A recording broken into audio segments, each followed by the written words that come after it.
लोकसभा चुनाव 2024 में खास तौर पर फैजाबाद सीट से हार झेलने के बाद बीजेपी की सोशल मीडिया पर काफी किरकिरी हुई।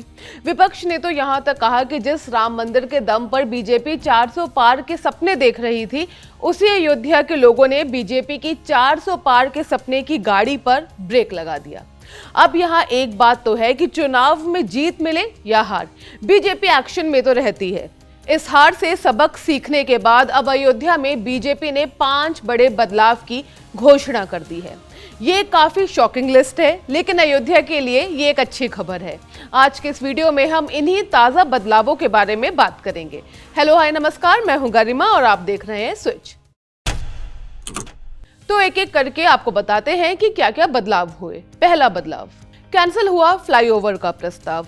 चुनाव के पहले और चुनाव के बाद अयोध्या से कई ऐसी वीडियोस वायरल हुई हैं जिनमें दिखाया जा रहा था कि किस तरह ब्यूटिफिकेशन यानी कि सौंदर्यीकरण के नाम पर अयोध्या में कई मंदिरों को तोड़ा जा रहा था। वहां के लोकल्स इस बात से नाराज थे, तो ऐसे में पहला एक्शन लिया गया कि आवासीय योजना के तहत पुराने मंदिरों को अब नहीं तोड़ा जाएगा।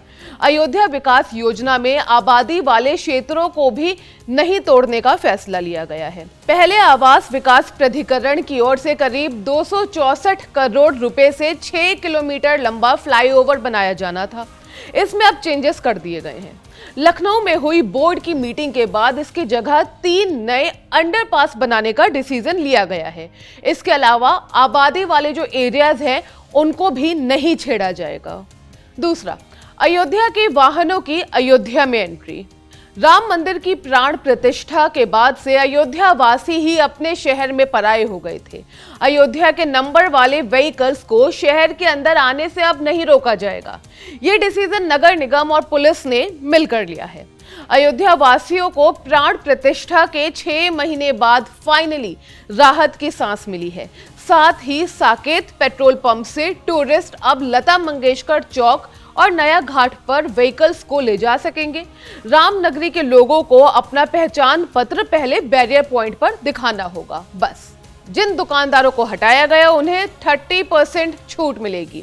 अयोध्या में राम मंदिर के कंस्ट्रक्शन के साथ ही अयोध्या की खूबसूरती के लिए कई दुकानदारों को हटाया गया था, लेकिन 20 जून को विकास प्राधिकरण की बोर्ड मीटिंग में राम पथ और कंस्ट्रक्शन में जितने भी डिस्प्लेस्ड हुए 80 दुकानदार थे, उनकी चाबी सौंप दी गई है और 20 दुकानदारों को साल का ब्याज मुक्त कराकर किस्त पर दुकानें अलॉट करने का ऐलान किया गया है। बाकी जिन लोगों को डिस्प्लेस किया गया था उनकी प्रोसेस अभी चल रही है। 41 गांवों को डेवलप किया जाएगा।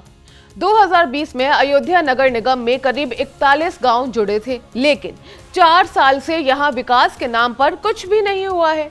अब इन गांवों को नगरीय गांव बनाने का काम शुरू किया जाएगा। इसके तहत इन घरों तक सबसे पहले साफ पानी की सप्लाई का काम किया जाएगा। स्थगित हुआ एरोसिटी का प्लान। एरोसिटी बनाने की पूरी जिम्मेदारी अयोध्या विकास प्राधिकरण के पास ही थी। आवासीय कॉलोनी के लिए 150 एकड़ जमीन का एक्विजिशन भी होना था, लेकिन 7 से 8 गांव के किसानों ने इसके विरोध में अपना प्रदर्शन किया था। ऐसे में अब 20 जून को अयोध्या विकास प्राधिकरण की बोर्ड मीटिंग में इस प्रस्ताव को भी स्थगित कर दिया गया है। ये जो बदलाव है, इन्हें जानने के बाद आपको क्या लगता है, बीजेपी का हाल इस बार जो उत्तर प्रदेश में हुआ है लोकसभा इलेक्शंस में, क्या ये सब चीजें करके बीजेपी वापस से अयोध्या वासियों को, या फिर यूं कहें कि जो फैजाबाद सीट है वहां के लोगों का जो कॉन्फिडेंस है वो एक बार फिर से जीत पाएगी या नहीं? जरूर बताइएगा कमेंट बॉक्स में। मैं हूं गरिमा, आप देख रहे हैं स्विच।